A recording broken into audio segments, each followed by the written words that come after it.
मेथीचा थेपला किंवा मेथीचा पराठा ही रेसिपी मी आज तुम्हाला दाखवणार आहे। तर ही रेसिपी तुम्ही शेवटपर्यंत नक्की पहा। टिप्स आणि ट्रिक्स सांगितले आहेत म्हणजे तुमचा मेथीचा पराठा किंवा मेथीचा थेपला हा मऊसूत आणि प्रवासासाठी नेण्यासाठी कसा उपयुक्त राहील हे मी तुम्हाला सांगणार आहे। तर ही रेसिपी तुम्ही शेवटपर्यंत नक्की पहा। मेथीचे पराठे किंवा मेथीची भाजी करण्यासाठी आपल्याला मेथी लागणार आहे। मेथीची भाजी आणल्यानंतर आपण ती पानं काढून घ्यायची त्याची आणि ती स्वच्छ पाण्याने धुवून ती चिरून घेत आहे मी। याप्रमाणे आपल्याला बारीक चिरून घ्यायची आहे। सर्व मेथी चिरून झाल्यानंतर आपल्याला या भाजीला फोडणी घालून घ्यायचं आहे। तर त्या फोडणीसाठी मी एक कढई ठेवली आहे आणि एक मोठा चमचा तेल घालून घेतलं आहे। त्यामध्ये 1 टेबलस्पून जिरं, 2 टेबलस्पून तीळ आणि थोडंसं हिंग घालून घेते आहे आणि मेथी त्यामध्ये परतून घेणार आहे। तर मेथी आपण टाकून घेऊया आणि त्यामध्ये चवीनुसार आपल्याला मीठही घालून घ्यायचं आहे। बघा ह्याप्रमाणे आपण मेथी घालून घेतल्यानंतर त्याच्यामध्ये मीठसुद्धा घालून घेत आहोत। त्याला लागेल एवढंच मीठ आपल्याला घालायचं आहे आणि व्यवस्थित मिक्स करून घेऊया।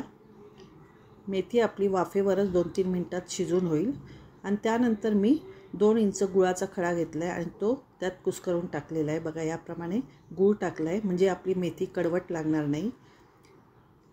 या टिप्स आपण फॉलो करा म्हणजे आपले मेथीचे पराठे कडवट होणार नाही। आणि आपली आता मेथी शिजून झालेली आहे, 3-4 मिनिटातच शिजून होईल आणि नंतर आता आपण थंड करत ठेवूया। आता मेथीच्या पराठ्यासाठी जे पीठ लागणार आहे तेच त्यामध्ये आपण काय काय घालणार आहोत ते बघणार आहोत।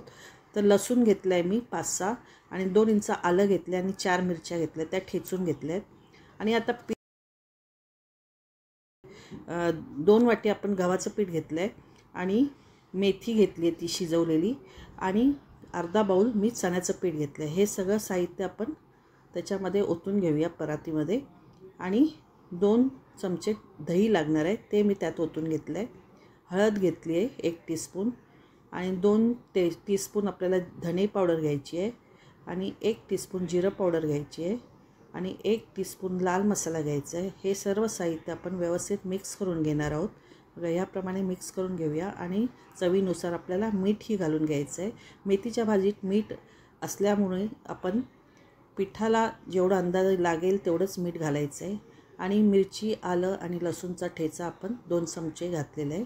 हे सर्व साहित्य आपण मिक्स करून घेऊया आणि आपल्याला आता मिक्स करून झाल्यानंतर थोडं पाणी घालून आपल्याला पीठ मळून घ्यायचं आहे। पीठ सैलसर मळून घ्यायचं नाही आहे, थोडंसं घट्टच मळायचं आहे। बघा याप्रमाणे आपल्याला पीठ मळून घ्यायचं आहे। थोडं पाणी घालून घ्या आणि पीठ मळून घ्या आणि आपलं पीठ आता मळून झालेलं आहे। आता आपण ते पीठ तेल लावून 10-15 मिनिटासाठी ठेवून देणार आहोत आणि त्यानंतर आपण मेथीचे पराठे किंवा मेथीचा थेपला तयार करणार आहोत। तर तेल लावून मी त्याला 10-15 मिनिटासाठी ठेवून देत आहे आणि नंतर मी पराठे करणार आहे। बघा याप्रमाणे आपलं पीठ तयार झालं पाहिजे, जास्त सैल नाही जास्त घट्ट नाही, असं मऊसर पीठ तयार झालेलं आहे। आणि आता आपण 15 मिनिटांनी त्या पिठाला परत थोडंसं मळून घेत आहोत आणि त्याचे छोटे छोटे गोळे आपल्याला करून घ्यायचे आहेत। बघा याप्रमाणे आपलं पीठ सैलसर झालेलं आहे। आता आपण त्याचे छोटे छोटे गोळे करून घेऊया।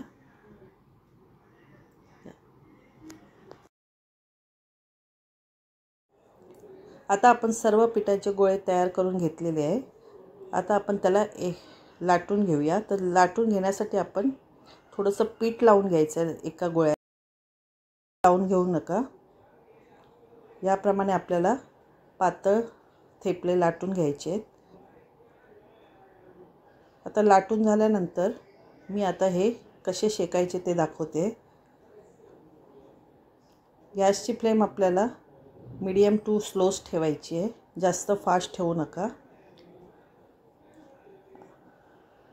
थेपले आपले तव्यावर टाकून झाल्यानंतर आपल्याला पलटून घ्यायचे आणि पलटून घेतल्यानंतर आपण त्याला तेल लावून घेणार आहे। ह्याप्रमाणे आपले थेपले तयार झालेले आहेत, आपले शेकून झालेले आहेत। असेच आपण थेपले सगळे करून घेऊया। बघा याप्रमाणे आपले मऊसर थेपले तयार झालेले आहेत। हे बिलकुल कडवट लागणार नाही कारण आपण त्यामध्ये गूळ टाकलेला आहे, दही टाकलेलं आहे, त्यामुळे आपले थेपले व्यवस्थित 4-5 दिवसासाठी व्यवस्थित राहतील। प्रवासासाठी तुम्हाला हे थेपले घेऊन जाण्यासाठी फार उपयोगी आहेत.